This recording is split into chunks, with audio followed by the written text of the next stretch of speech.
اشتباه نکنیم.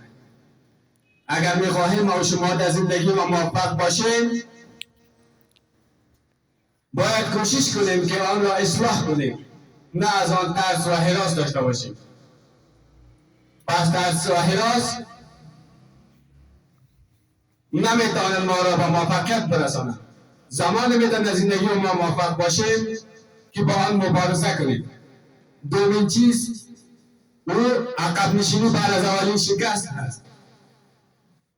ما و شما اگر میخواهیم در زندگی ما موفق شویم، باید کوشش کنیم و تلاش کنیم تا در زندگی ما شکست هایی را که متقبل میشویم باید آن را چی کنیم؟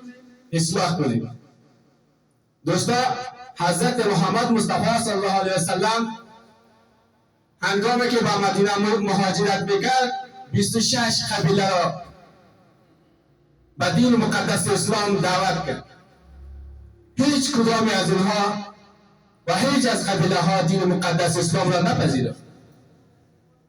حضرت محمد مصطفی صلی الله علیه و سلم 26 بار کوشش کرد، شکست را نپذیرفت تا بالاخره از زمانی رسید که موفق شد و این قبیله را به دین مقدس اسلام مشرف کرد. دانشمند دیگری که همه ما شما آن را میشناسیم، ادیسون نام دارد. ادیسون شخصی است که لامپ الکترونیکی را اختراع کرده. 99 تجربه ناموفق داشته، اما باز هم کوشش کرده تا زمانی که لامپ الکترونیکی را چی کرد؟ اختراع کرد.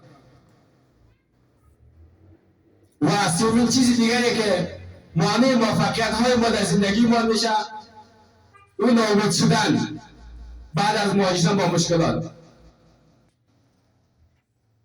دوستا، امروز مشکلات اساسی که ما مسلمان ها داریم و دستاوردهای در دنیا نداریم روی است که ما ناامید شدیم. فکر میکنیم که ما نمیتوانیم موفق شویم. حضرت یوسف علیه السلام توسط برادرانش در چاه انداخته شد، چون برادرانش از اون متنفر بودند. زمانی که از چاه کشیده میشوند به حیث یک بنده یا یک غلام به فروش میرسند.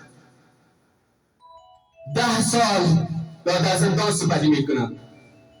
این مشکلات و چالش ها تقریبا 40 سال را در بر میگیرند. حضرت یوسف علیه السلام